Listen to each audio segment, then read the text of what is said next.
Since 1983, FAME has helped business and education work for Maine. Contact the Authority, the Finance Authority of Maine. You're watching Mainebiz Sunday, Maine's business news source. Welcome back. The topic today is broadband internet access, and we're here today with Fletcher Kittredge, CEO of GWI, Josh Broder, General Manager of Maine Fiber Co, and Phil Lindley, Executive Director of the ConnectME Authority. Before we left for break, we were talking about, and talked about during the break too, kind of that disparity, the discrepancy between the different countries and states in terms of the amount of broadband they have and the quality of it too. And I think it is, and we've agreed, I think, that it has to do with politics, has to do with business models, has to do with what national priorities are, those kinds of things. So we're going to see those kinds of issues, and that forces some of the questions coming forward. And I think that's where I want to move to the three-ring binder project. That's a good example of where there's been an investment. So first of all, Josh, I'm going to turn that to you.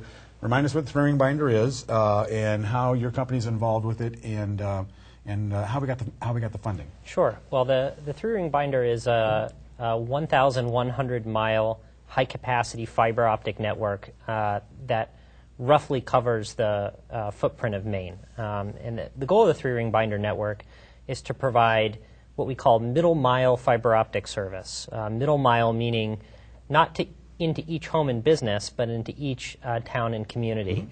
And the goal of the network and the business model of the Maine Fiber Company is to provide fiber optic facilities to telecommunication providers so that they can provide last-mile service to homes and businesses within individual towns.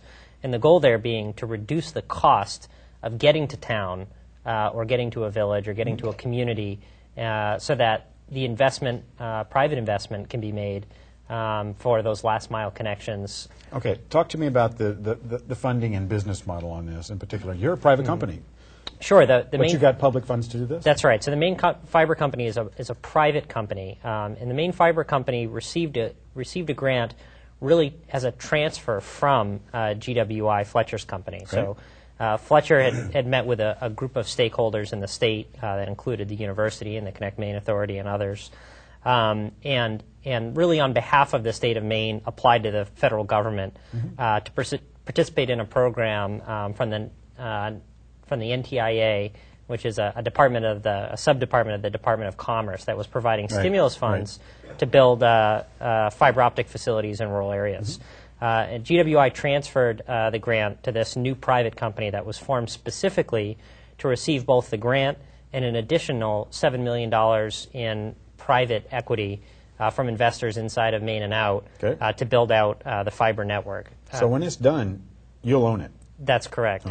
Or the owners of the Maine Fiber Company will own it, yes. And how is it regulated? I mean, what's the policy for that? I mean, in terms of do you get to decide who gets what service? Do you get to decide how much University of Maine gets, how much big business gets, how much mom and pop gets? We actually don't. The federal money comes with a lot of hooks, and those hooks are about implementing the national broadband policy. Yeah. And the two most important hooks are that the network needs to be open access and non-discriminatory.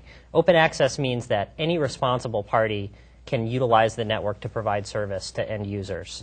And non-discriminatory means at reasonably similar conditions and at the same price. Right. So the idea is that it creates a base level of commoditized service to move large amounts of data around the state, and then allows private operators, large institutional users like the university system, to then provide service within those communities. Two final questions on that part, because I want to move on to FCC. But one, the question is going to be, when's it going to be completed? How far along are you? And then two, in your website, I think you used to use the words that it will handle enough capacity for the foreseeable future. I want to ask these guys if that's true. So tell me when it will be done. Sure. We expect that construction should be completed by the end of 2012. Wow. The first few segments are available now, and carriers are providing service. So of that 1,100 mile, what do you got? We've got 6 miles in operation today, and we have active construction in 200 communities in Maine. Because it has to be substantially complete within 2 years of the grant award. It's a telephone pole, right? Yeah. Okay. So in some places we're connecting to existing pole lines in the majority of cases, and in other cases we found gaps. Okay. And interestingly, those gaps correspond to places where there's no broadband and in some cases no electricity. Ouch. And we're putting in poles to fill those gaps, right. And we'll connect to those poles. Let me ask these guys about, will it meet the need now and then in the future?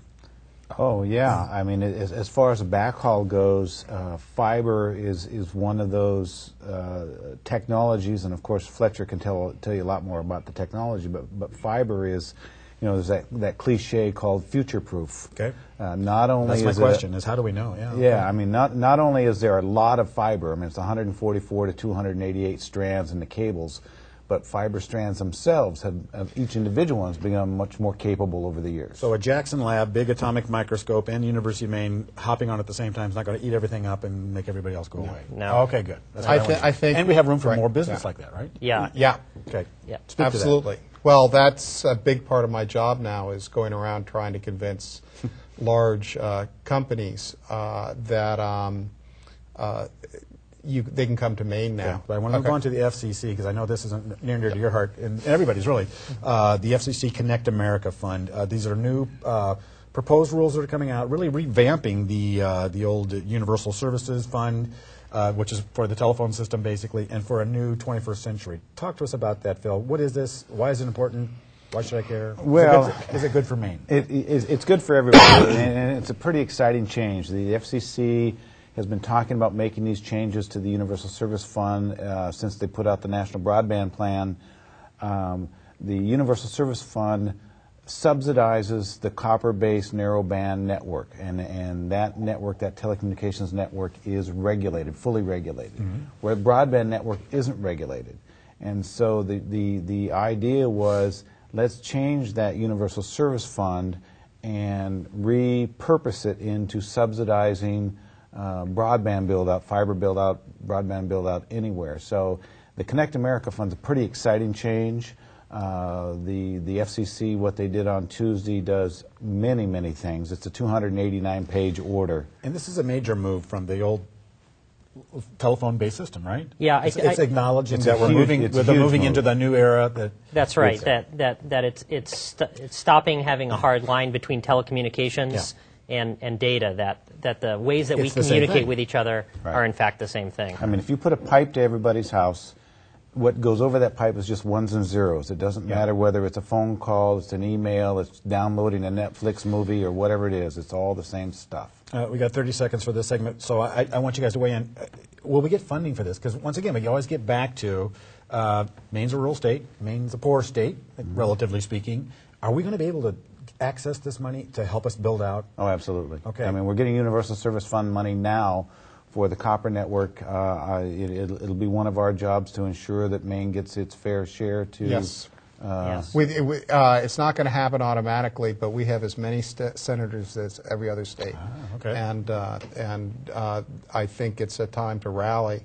This is a lot of money. To put it in perspective, the broadband stimulus program essentially came down to about, that we got funding under, came down to essentially one-time $5 or $6 billion. The USF fund is $8 billion every year. Yeah. And this is a tax that's been there since the 30s. Right. So it's a big deal. It's on my phone bill, right? Right. Yeah, it is. Yeah, Okay. and you've already paid into the Right. fund, and Maine typically does well in these national programs. Yep. We tend to have the opposite problem that we do around population density and attracting private investment. Because that's what these programs are designed for. Correct. Right. We tend to do quite We're well. going to wrap this segment right here, but I'm going to keep you around for an afterthought segment on the web where we can talk more about this. And I'm also going to want to talk about kind of what the next big things are, too, and what you see coming. Okay, so stick around. Great. You can catch more of this discussion about broadband access in Maine on our exclusive afterthought segment seen only on the web. Go to mainebiz.biz. Just click on the Mainebiz Sunday link. We'll be right back. Mainebiz Sunday is made possible in part by funding provided by the Finance Authority of Maine.